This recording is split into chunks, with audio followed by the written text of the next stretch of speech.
So there is a story background to the game. You play Shuggy, this little kind of vampire guy, and you've inherited this mansion from your uncle. You arrive in the mansion and things aren't quite right, and so the goal of the game is to fix everything and get the mansion back into working order. Right now I have every level unlocked, so I can just jump in and around them. The gameplay itself is kind of classic platformer. So this is the first level the player sees. Every level, pretty much the same objective. You got to collect all the gems to unlock the key. Because I've already completed this level, there's a timer up at the top of the screen. Normally, the first time around, that timer's not there. Also, the first time in, the player is given a tutorial on the level if it's got a new mechanic.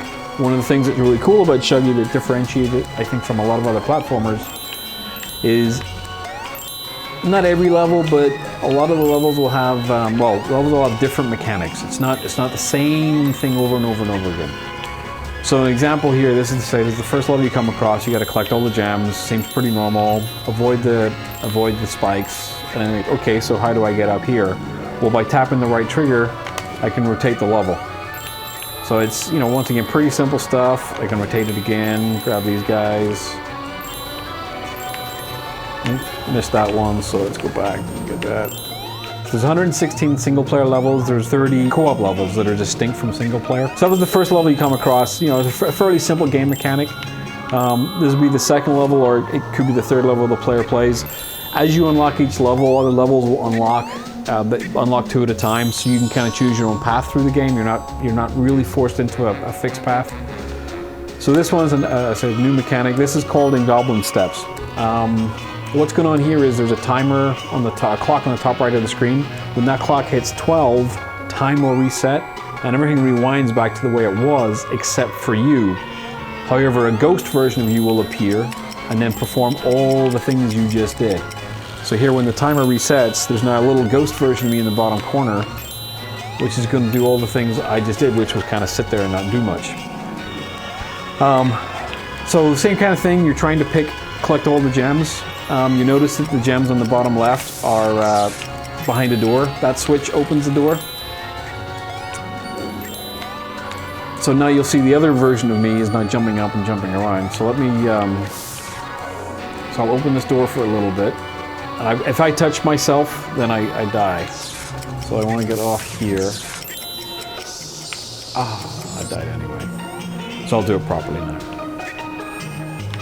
So you've got to try and figure out how do I beat the level? What's the best way through with the time puzzle that exists. So you got to watch for the goblin guys, avoid them. You can see they're going to reset, and then you'll see the ghost version of me will now start to do all the things I just did.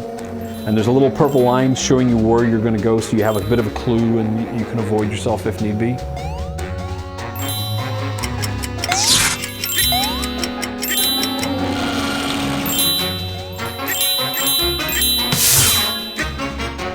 So I can run in here now and grab these gems because the ghost me is standing on the switch. So the longer you take, the more ghost Jews appear and the harder the level gets. So in this level, it's free the gem. It's a similar mechanic to we've seen in the first level. You rotate the levels, but this time you're not trying to move yourself, you're just trying to move a gem through a maze. So hit the right trigger to go into the level. So you can see there's one gem in the top left.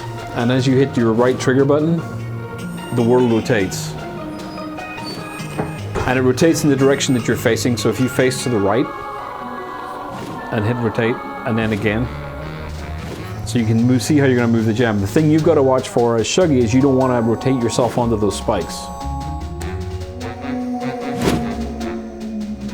So this is run. Here on the left, there's a little red spike thing that's just moving through the maze like crazy. And when it reaches you, it'll kill you.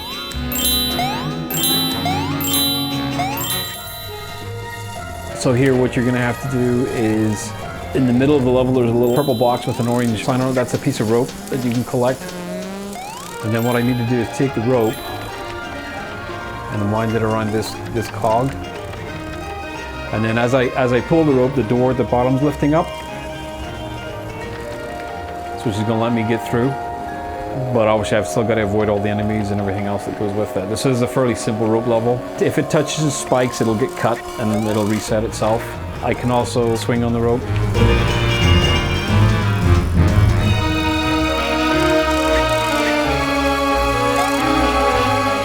teleport levels, there's zombie levels where there's a little zombie Shuggy that you have to guide through the levels. You don't have full control over him. There's levels where there's a potion and a piece of cake. The potion will grow you and the cake will shrink you. And so you've got to make yourself big and small at the right times to find the gems to collect them. There's rope levels where you pick up ropes and drag them around the environment.